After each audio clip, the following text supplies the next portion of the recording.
Hey, you guys, and welcome to American Culture. The lighting in here is incredibly harsh. With that being said, here's chapter 1 of my book. Chapter 1, it's called The Unforced Life, The Miracle Within. Chapter 1 is, I think, it's going to be called The Fight Within. So, as I write chapters, they're not like perfect and all that other good stuff. God says, don't worry, where you're going, those people, they know how to write books. Just write it.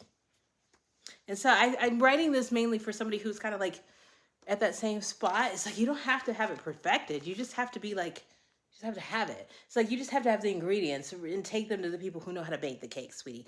And so anyway, chapter 1. And after you have suffered a little while, the God of all grace will himself restore, confirm, strengthen, and establish you. There's a phrase hidden inside that verse that most people skip over: a little while. Not forever, not your entire life, not decade after decade, not until the day you die. Again, a little while.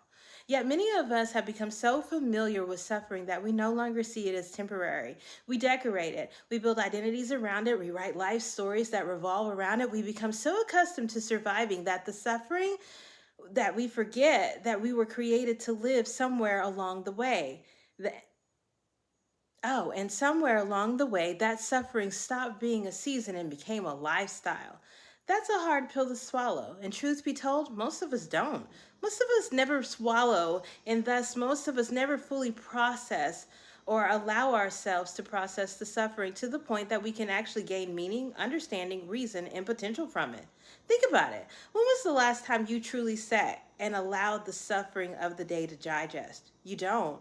You see, we get very used to ingesting suffering, participating in suffering, enduring suffering, but have you ever allowed yourself to get to the end of suffering? Have you ever allowed yourself to go home at the end of the day and ask yourself how you felt about everything you encountered through that day? The thing is, if you eat something at lunch and it upsets your stomach, you tend to stay away from that. An ice cold Coke tastes drastically different from a Coke that was boiled like hot tea and then served. You get my drift? Of course you do.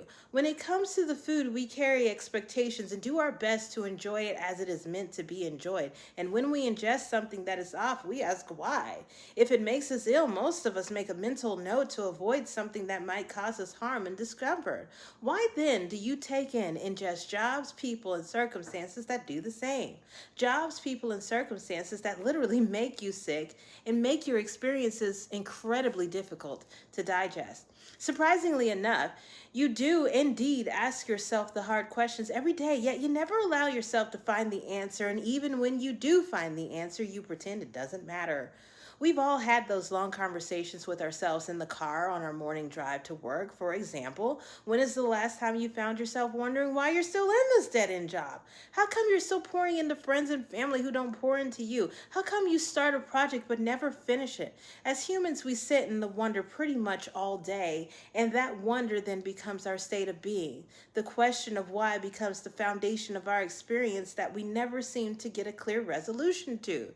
My hope is by the end of this chapter, you'll be able to answer that question once and for all and apply it to every situation in your life.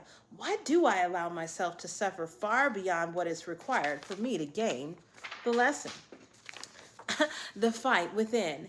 It's really simple when you think about it. You were born into the battlefield that is playing out in somebody else's mind. That's what happened to the majority of us. Your parents were already fighting. They were already experiencing a war zone of their own making that existed primarily in their mind. And the structure of that battlefield, it became the foundation of life as you knew it. You remember reading just a few moments ago, why do I allow myself to suffer far beyond what is required for me to gain the lesson? Because you don't actually understand your life as a whole is one big lesson made of many classrooms. It's always been that way, and it always will be. The biggest lesson many of us learned in childhood, how to be an enemy combatant to ourselves. My suffering began before I was born. My mom was fighting herself. My father was fighting himself. Two fighters gave birth to another fighter. A fighter of what? Reality. That's the birthplace of your suffering. You're attached to the idea that you need a different reality than the one you're currently experiencing. That's the fight within. You don't like your reality because in all likelihood you were raised by people who didn't like their own reality. People who were just just going through the motions, doing the best they knew how with what they had. It's a common story shared by those for whom it never quite clicks. If I know better, I can do better. I'll let you read that again. If I know better, I can do better. So why don't we? Why does it not make sense to us that we indeed are here to learn from life? That's the whole point. It's like being in a giant classroom, and why does anyone go to class to learn and to increase knowledge, because with great knowledge we can do great things. So what stops people from learning? Nothing, actually. We don't stop learning. We learn all day, every day, but the lessons that we pick up, we don't apply them to expansion. Many get applied to staying exactly the same. We use what we earn to make the life we are living more digestible, because for the most part our primary focus is self-preservation.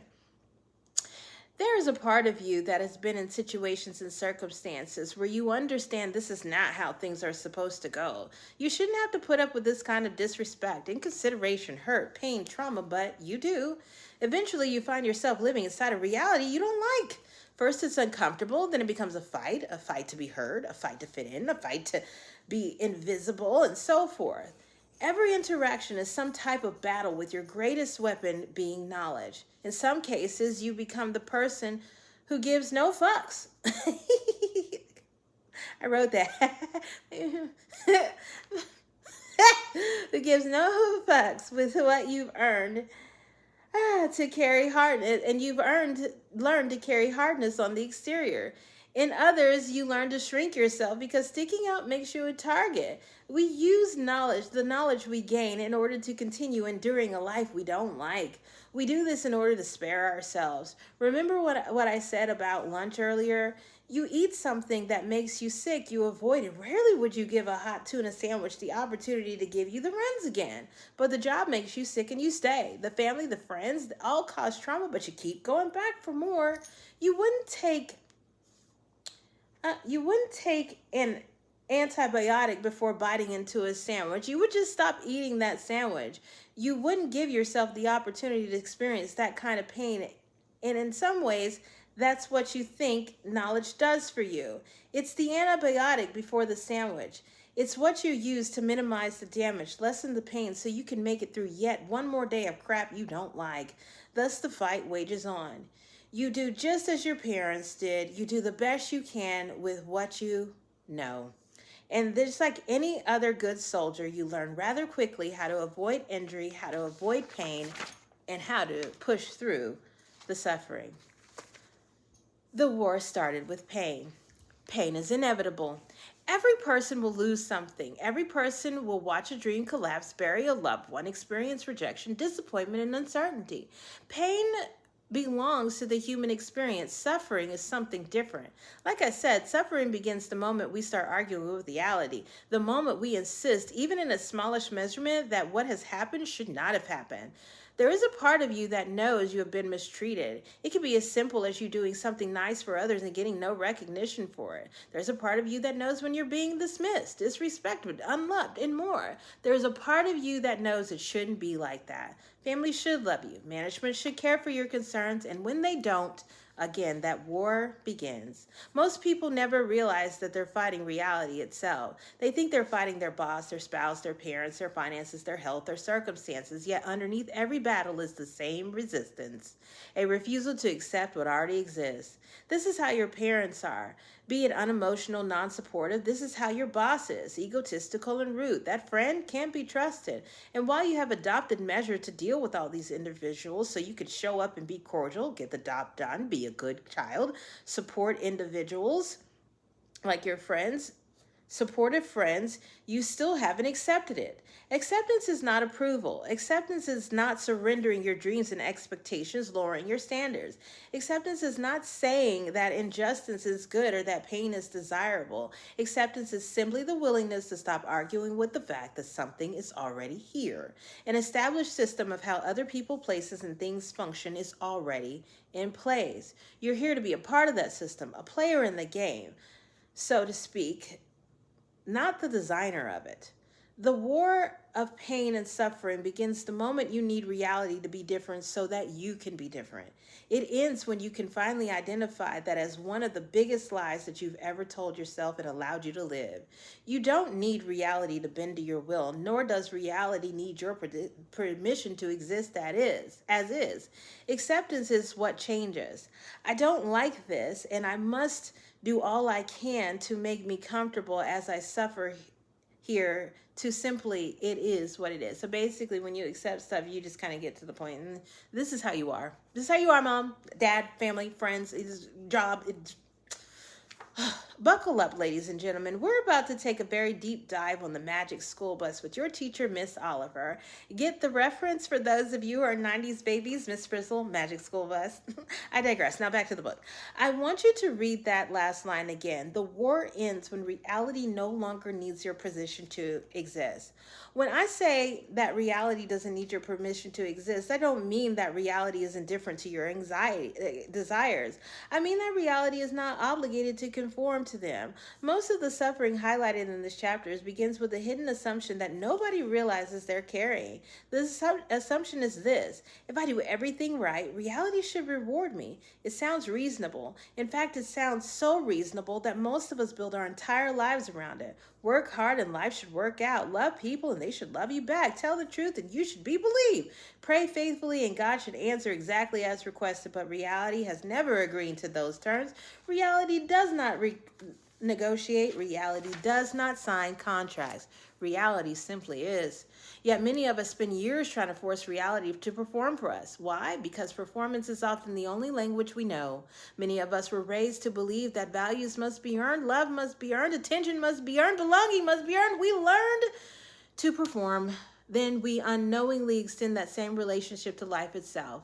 We become performers standing on a stage called reality, and because we are performers, we assume reality must be one too. We expect life to hit its marks. We expect people to read their lines. We expect circumstances to follow the script, and when they don't, we call it suffering. What we're actually experiencing is the collapse of control. Never, reality has gone off strip. The person was expected to stay left. The opportunity we expected to arrive never came.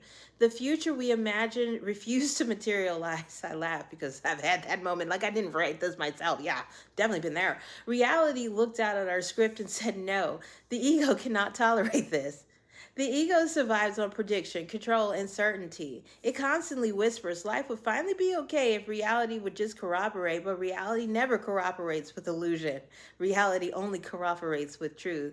And the truth is that life was never designed to serve your expectations. Life was designed to reveal them. Every frustration exposes an expectation. Every disappointment exposes an attachment. Every resentment exposes a demand. Every pain exposes where healing is needed. The question is not why reality failed to give you what you wanted. The question is why you believed reality was required to give it to you in the first place. And that question is uncomfortable, so uncomfortable it becomes painful to face. But that pain, that kind that is linked to the life that just didn't turn out the way it should, is often the gateway to ending the war. Not only do you need it, you need to accept it. Reality is going to exist regardless of whether you are here or not. And the moment reality no longer needs your permission to be here, you're finally free to see it for what it is instead of fighting for what it's not. I won't lie to you. It's easier said than done, and it often takes a significant amount of healing before you can indeed grasp the concept that you are trying to make life perform for you, but the results remain. We were taught to turn reality into the enemy. You fight all day, every single day. You fight through the resistance, you fight through the rejection, you fight it through constantly questioning why things are the way that they are, and every bit of it is normal to you because fighting is normal to you. You've got to fight for your right to party. We're taught that life is a fight. Like I said, you have to fight for your dreams, fight for your marriage, fight for your health, fight for your peace, fight for your money, fight for your future. From the moment we wake up until the moment we go to sleep, we're told existence itself is a battle. And after all these years of hearing this message, we begin to believe the struggle is normal. Exhaustion becomes normal. Stress becomes normal. Anxiety becomes normal. Conflict becomes normal. We wear our suffering like a badge of honor. And before we go any further, I want you guys to actually think about what it means to honor something. It means to respect something that you admire. Do you have any idea how many times in your life, how many times you Seeing somebody else honor their suffering, they fluff it up, they put it on a pedestal, they turn it into their testimony. It becomes their literal source of life. There are entire people and communities out there that do just that. You've probably been one of these people, if not in a part of a community where you got absolutely zero support unless you were down, out, and desperate and suffering.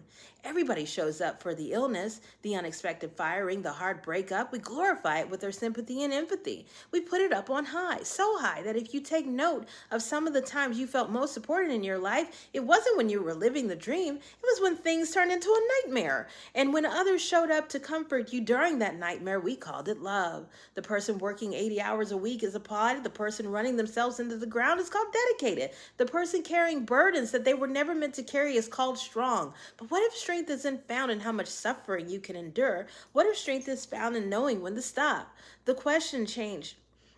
The question that changed everything for me was simple. What am I actually fighting for? Most people never ask that. They know they're tired, they know they're struggling, they know they're suffering, but they cannot clearly identify the enemy, so they keep swinging.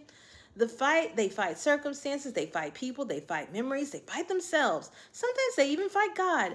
But beneath every battle lies resistance. Resistance to what is, resistance to what happened, resistance to what cannot be changed, resistance to uncertainty, loss, and resistance to surrendering. The suffering often doesn't come from the event itself. It comes from the ongoing war against reality, a reality that sucks, that never turned into a party, because who shows up to experience joy nowadays anyway?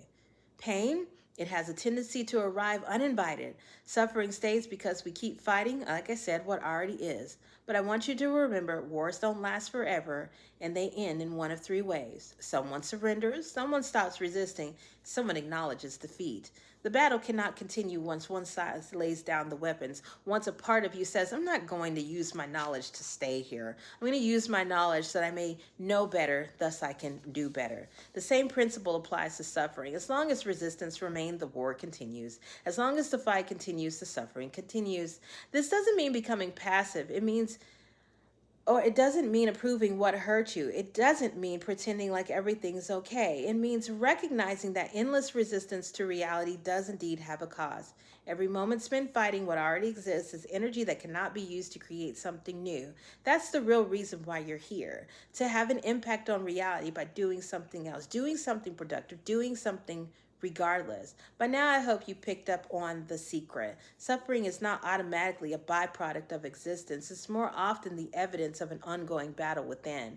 And the battles only continue when somebody keeps fighting. So the question becomes, what happens when you stop? What happens when you put down the weapons? What happens when you surrender the need to control every outcome? What happens when you start arguing with the past? What happens when you stop demanding life be different before allowing yourself to have peace? For many people, this sounds terrifying, because if you've been fighting your entire lives, they no longer know who they are without the battle. The struggle has become their identity, the war has become their purpose, the suffering has become their home. But the suffering was never meant to be your home. According to the promise, it was only supposed to last a little while. Remember, guys, that's the purpose of this chapter. Suffering is supposed to last a little while. It was never supposed to be the foundation of your identity, the root of all your actions and your thoughts. Life should be fun. We came here to party. The wake-up call. Honestly, you guys, it was about 8 years into my awakening when my life changed, because I had this very revelation that suffering I endured was because I didn't like the life I was living. I still carried trauma of damn near of being an orphan, just existing without guidance, constantly being made to feel like the bare minimum of love I received was enough. It was because unless I wanted to live in a school chasing a degree after degree, I would never be seen as a professional nurse, just as someone who got paid a lot of money to literally deal with other people's crap. It was because I wasn't just a renter of my apartment, I was just a renter of my apartment, so the complex could allow someone with a 150-pound dog to move upstairs and torture me with its constant reverberating noise. Then one day, I just said, fuck it. I didn't have any more time, effort, or energy to give towards it. There was a certain level of I don't care that still to this day is very difficult to explain to people that I was around at the time. All of those situations enjoyed my care, my nurturing, my love, but not me. I was pouring into the point of exhaustion, hoping that one day I would be recognized as the person behind the actions. They would recognize the person behind the actions. They never did. And the best thing I did for myself was accept they didn't and move on. For the first time, I didn't simply, I for the first time I didn't simply something my knowledge into. I didn't use my knowledge to endure a circumstance. I used it to move on. I came to accept that no, I don't care. I didn't mean that I didn't start acting. I didn't mean that I would just go and start acting ridiculous, start tossing my concerns to the side. It simply meant I was going to nourish the things that kept me I wasn't going to nourish the things that kept me on the battlefield. I wasn't going to nourish the things that kept me at constant war with reality. I got so tired, I accepted it was what it was, and I can work with that. And so I did. And then an interesting thing started to happen when I put down the weapons, when I gave up the fight, when I conceded the fight for job security, it opened up space for purpose. When I gave up the fight for a relationship, I gained the energy to cultivate a great relationship with myself. I began to realize that a better me is better for everybody. When I gave up the fight for recognition, I learned that the only person who needs to truly be able to see me at all times is, you guessed it, me. And I see myself every time I walk past a mirror. I don't have to fight for honor. I can give myself that. I celebrate myself often. I don't have to fight for love. I am that. Most of the things I was fighting reality in order to receive, I already had, but I just didn't know it. Therefore, I didn't show it. Remember that verse at the beginning of the chapter when you put the weapons down, restoration comes after, strengthening comes after, establishment comes after. Notice something with me, you guys, that you really need in life. The strength, the respiration, the establishment, none of that could happen if there's a threat of falling down and destroying it all. No one is trying to build skyscrapers in the middle of a war zone. You have to be in a space of settlement, of peace, in order to really build, in order for the building to begin. That's when the light bulb goes off. When you're able to finally make that recognition and connection that I want to have a beautiful home, but I wouldn't build it in the middle of a war zone. I want to have beautiful kids, but I wouldn't bring them into the middle of this crap. At a certain point in life, you're looking at that life that you want. The reality that you want to exist is not going to pop up in the middle of a global war that is raging inside of you. You simply can't fight reality and then expect it to bend to your will. That only works if you defeat it. And like I said, reality has been here since the beginning of time. No one has won that war, and you won't be the first. This isn't the Matrix, you guys. This is life. The question is not whether God keeps his promise. He does. You're carrying it. You are the promise. The question is whether you're willing to stop extending a temporary season into a permanent residence. You're the one who set up shop in the middle of a battlefield and settled there, built a home there, had children there, just like your parents did before. And in all likelihood, your parents were already suffering before you were born. They were already unstable before you were born. They were already living in some type of poverty, lack mentality, whether it was spiritually, emotionally, financially, in some capacity before you even got there. They set up shop inside of that mentality that was based on suffering, that was based on not having enough, that was based on reality sucking, and they bought homes and brought children into it. Ask yourself, if you're a parent, have you done the same now? Is it time to take personal responsibilities for the things that you've created with the life that you were given? Because now you realize reality simply is what it is. And whether you can see it or not, the enemy was never reality. It's just there. It was always you and the way you thought about it. The things you normalized and what you accepted, and of course the question so many of us leave unanswered, why? A chair is just a chair until someone decides that it can be used as a flotation device to get across the lake. It's up to you to decide how to use the things you were given. Are you going to use them to build, or are you going to use them to create shelter? Are you going to use it to wave a white flag and say, I surrender? Are you still going to use your knowledge to fight life, or are you finally going to allow yourself to know better so you can do better? Because eventually ending suffering becomes a choice. Not a choice to avoid pain, not a choice to escape hardship, but a choice to stop feeding the war. The choice to stop resisting, the choice to surrender, the choice to finally lay down the weapons and walk away from the battle that no longer needs to be fought. Because in the end, it's not time that ends your suffering, it's you. Happy chapter 1, you guys. We'll be back for chapter 2 tomorrow.